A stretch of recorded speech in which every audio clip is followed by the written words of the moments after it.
और इस आंदोलन के तो ऊंचाई तक जाना पड़ेगा। इस सरकार भागने की तैयारी उस रूप में चला गया है। और युवा विद्यार्थी को मांग जब तक नहीं संबोधन होगा तब लोग हम लोग सम आंदोलन में रहेंगे।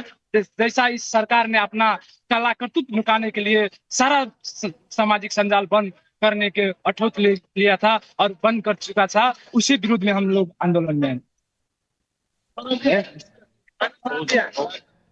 हमारे हम आपको जोड़ रहे हैं। हमारे एक तो डॉक्टर साहब है आंदोलन में। क्यों आप लोग ये आंदोलन में घूमे हैं?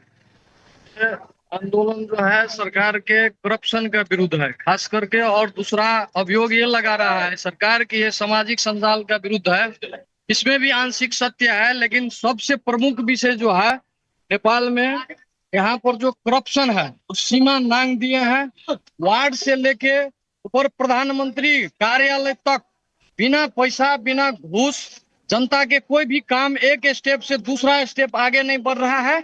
इसीलिए ये करप्शन के विरुद्ध है। और इसका अभी जो ये गिरोह सब है, जगह जगह पे मंत्रालय में भी गिरोह है, आम पब्लिक को जो दुख दे रहा है, उसी बात को लेके युवा सब जो पीड़ित है, उसका गार्जियन पीड़ित है, युवा का पीढ़ी का जो आदमी सब है, वो स्कूल है कॉलेज है कि जहां भर भी है वहां पर बिना घूस एडमिशन भी नहीं हो रहा है। कोई भी मालपोत का काम हो, मंत्रालय का काम हो, शहरी का काम हो, कोई प्रोजेक्ट हो रहा है, कोई विकास का निर्माण का काम हो, कहीं भी बिना घूस को जो काम नहीं हो रहा है, वो भ्रष्टाचार जो चरम सीमा नांग दिए हैं, इसका विरुद्ध ये स्वस्फूर्त रूप में किसी का प्रभाव में नहीं पड़ के युवा के एक 15 वर्ष से 28 वर्ष का जो समूह है, ये आदमी सब देखते देखते अपने आप में जो तंग हो गया और उसका विरुद्ध जो आंदोलन हो रहा है, इसके राजनीतिकरण नहीं होना चाहिए। और ये राजनीतिकरण है भी नहीं। इसका विभिन्न घुसपैठ करके ये चीज को जो है विभिन्न घुसपैठ करके जो परिवर्तन करने जा रहा है, मुद्दा को भटकाने का कोशिश भी हो रहा है। इससे ये पुस्ता एकदम सचेत है और इस पुस्ता को इससे सचेत रहकर आगे इसका कंटिन्यू करना है। हम आपको दूसरा युवा के साथ भी जोड़ रहे हैं। क्यों आप लोग आंदोलन कर रहे हैं? आज जो जेन जेड कर नाम पर एक जो युवा पुस्ता आगाड़ी आया है, उसका एक ही लक्ष्य है कि इस देश में जो गरीबी, बेरोजगारी, भ्रष्टाचार जो दिन प्रतिदिन बढ़ते गया है आज 20 से 25 वर्ष में के दौरान, और इस युवा पीढ़ी का एक ही मांग है कि इस देश में जो है पूर्ण रूप से जो इस संसद को विघटन होना पड़ेगा और जो इस भ्रष्टाचार, बेरोजगारी और जो गरीबी इस देश में जो बढ़ रहा है वो पूर्ण रूप से खत्म होकर युवा पीढ़ी के नाम पर जो आज जो 60-65 वर्ष कटे हुए जो नेता लोग उस कुर्सी पे बैठा हुआ है और भ्रष्टाचारी कर रहा है, और उसका जो बच्चा बेटा और बेटी जो है वो आज विदेश के किसी कोने में ऐश कर रहा है, लेकिन इस देश का जो गरीब है वो इसी देश के किसी सरकारी स्कूल में और वो गरीबी के नीचे आज रहने के लिए बाध्य है। इसीलिए आज जो युवा पीढ़ी आगे बढ़ा है, इसका एक ही मांग है कि इस देश से जो पुराना जो भ्रष्ट सरकार में पुराना नेता लोग हैं, इन लोगों को इस देश से भगाना पड़ेगा और जो नया पढ़े लिखे युवाओं को इस देश का भविष्य निर्धारण करना होगा। ये आंदोलन देख रहे हैं आप, आपको हम आंदोलन दिखा रहे हैं। ये क्या विद्यालय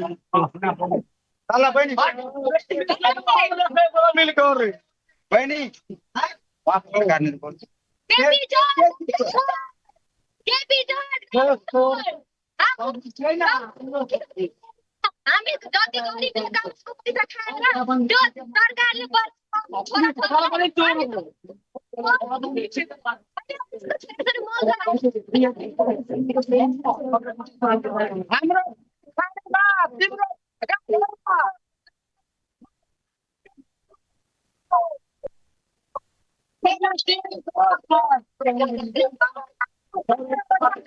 मुर्दाबाद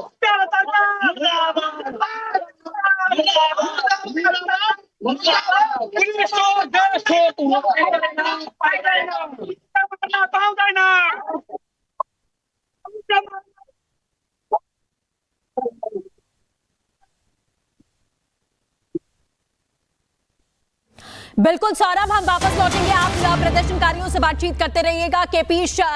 पीएम केपी शर्मा ओली के घर के बाहर फायरिंग की गई है। गोली लगने से करीब 10 प्रदर्शनकारी यहां जख्मी हुए हैं। इस वक्त की जो अहम जानकारी है, गोली लगने से 10 प्रदर्शनकारी जख्मी हुए हैं, क्योंकि उनके घर के बाहर भी प्रदर्शनकारी धावा बोलने के लिए पहुंच चुके थे, जिसके बाद गोलीबारी हुई। आप देखिए, शूट एंड साइट का ऑर्डर दिया गया है कल ही नेपाल में, और गोलीबारी में 10 प्रदर्शनकारी जख्मी हुए हैं। अभी तक 19 की मौत हुई है। 500 से ज्यादा प्रदर्शनकारी इस पूरे प्रदर्शन में जख्मी हुए हैं। पत्थर उछाल उछाल के मारे जा रहे हैं। जहां पुलिस प्रशासन की गाड़ियां दिख रही हैं, वहां पत्थरबाजी हो रही है, वहां आगजनी हो रही है। और पीएम केपी शर्मा ओली के घर के बाहर प्रदर्शन के दौरान 10 लोगों को जख्मी किया गया है। नेपाल में कांग्रेस अध्यक्ष के घर पर भी हमला बोला गया है।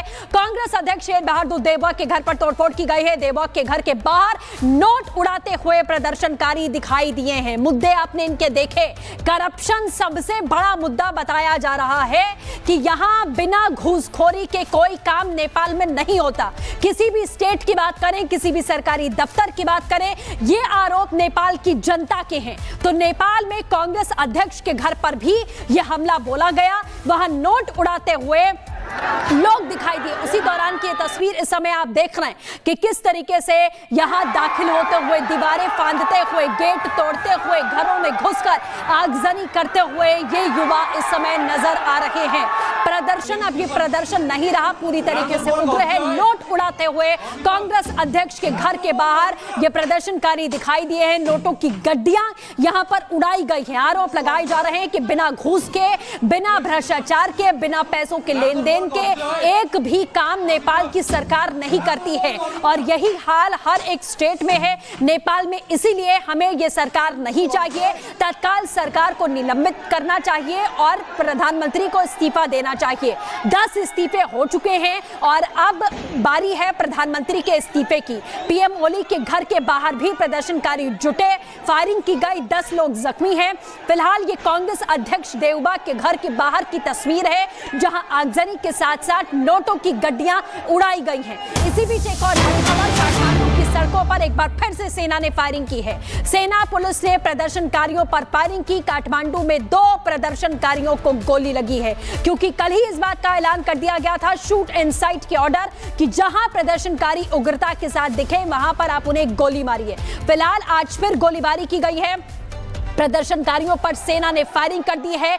2 लोगों को गोली लगी है। 10 से ज्यादा लोग आज भी जख्मी बताए जा रहे हैं इस गोलीबारी में। लेकिन यह प्रदर्शन और उग्र हो रहा है। गोलीबारी के बावजूद भी, शूट एंड साइट के ऑर्डर्स के बावजूद भी हालात थमने का नाम नहीं ले रहे हैं। कर्फ्यू का कोई असर नहीं है। जहां जहां कर्फ्यू लगाए गए वहां उग्रता के साथ भीड़ सड़कों पर है। तमाम बड़े नेताओं के घरों को आग लगा दिया गया है। काठमांडू छोड़ रहे हैं नेपाल के सूत्रों के हवाले से जानकारी मिल रही है, क्योंकि हालात बद से बदतर हो रहे हैं और इन हालातों से बचने के लिए आप काठमांडू छोड़ रहे हैं नेपाल के कुछ मंत्री। ऐसा अपडेट आ रहा है कि नेपाल के कुछ मंत्री यहां नेपाल छोड़ रहे हैं। हेलीकॉप्टर दिखाई दिए हैं आसमान में कुछ, और ये अलर्ट भी एयरपोर्ट पर पहले से जारी किया गया था, क्योंकि उनके घरों को आग के हवाले किया गया है। ये हेलीकॉप्टर की तस्वीरें इस समय हम आपको दिखा रहे हैं। हालांकि कौन कौन से मंत्री हैं, कौन अभी तक नेपाल छोड़ चुका है, इसकी अभी जानकारी नहीं है। लेकिन आसमान में उड़ते ये हेलीकॉप्टर बता रहे हैं कि हलचल बहुत ज्यादा नेपाल में तेज हो चुकी है। नेपाल के मंत्री अब छोड़ रहे हैं अपना देश। ये हेलीकॉप्टर ये बता रहे हैं कि हलचल किस कदर अब बढ़ रही है। पहले इस्तीफों की झड़ी लगती है और उसके बाद अब लगता है कि देश छोड़ने की झड़ी लग चुकी है। अब धीरे धीरे खबरें सामने आएंगी कि कैसे मंत्रियों ने देश छोड़ दिया है। प्रधानमंत्री के भी देश छोड़ने की खबरें हैं, लेकिन पहले इस्तीफे की मांग की जा रही है। सर्वदलीय बैठक के बाद जानकारी है कि वो इस्तीफा देंगे, क्योंकि प्रधानमंत्री के आवास को भी, निजी आवास को आग के हवाले किया गया, राष्ट्रपति के घर को आग के हवाले किया गया, और केपी ओली के घर के बाहर भी कैसे यहाँ प्रदर्शनकारी पहुंचे, उनके घर को भी तोड़फोड़ और नुकसान पहुंचाने की कोशिश की गई। तो काठमांडू छोड़कर कुछ मंत्री अब भाग खड़े हुए हैं। जो तस्वीरों के जरिए आप देख रहे हैं कि एक तरफ आसमान में धधकता धुआं दिखाई दे रहा है, और इसी के बीच में आप ये देख रहे हैं कि कैसे हेलीकॉप्टर उड़ते हुए इस समय दिखाई दे रहे हैं। देवेश जी इस समय वरिष्ठ पत्रकार हमारे साथ नेपाल से जुड़े हुए हैं। देवेश सर, ये तस्वीर हम देख रहे हैं, आसमान में काला धुआं है और इसी धुएं के बीच में हेलीकॉप्टर उड़ते हुए दिखाई दे रहे हैं, यानी कि किस तरीके की हलचल अब तेज है। नेपाल के कुछ मंत्री नेपाल छोड़कर भाग खड़े हुए हैं। सर, कोई जानकारी आपके पास? अभी अभी जो खबर हमें मिली है कि एमआलए के मुख्यालय में आग लगा दिया गया है जी। और नेपाली कांग्रेस के महामंत्री गगन थापा के घर में भी आग लगाया गया है। उसके वरिष्ठ नेता जो पूर्व सभापति रहे हैं पिंगलिन निधि, उनके घर में भी आग लगा दिया गया है। और युवा सब जो हैं वो जगह जगह एम्बुलेंस को रोक करके उसको चेक कर रहे हैं कि कहीं एम्बुलेंस के भीतर बैठ के तो नेता सब भाग नहीं रहे हैं। तो परिस्थिति और बदतर हो रही है।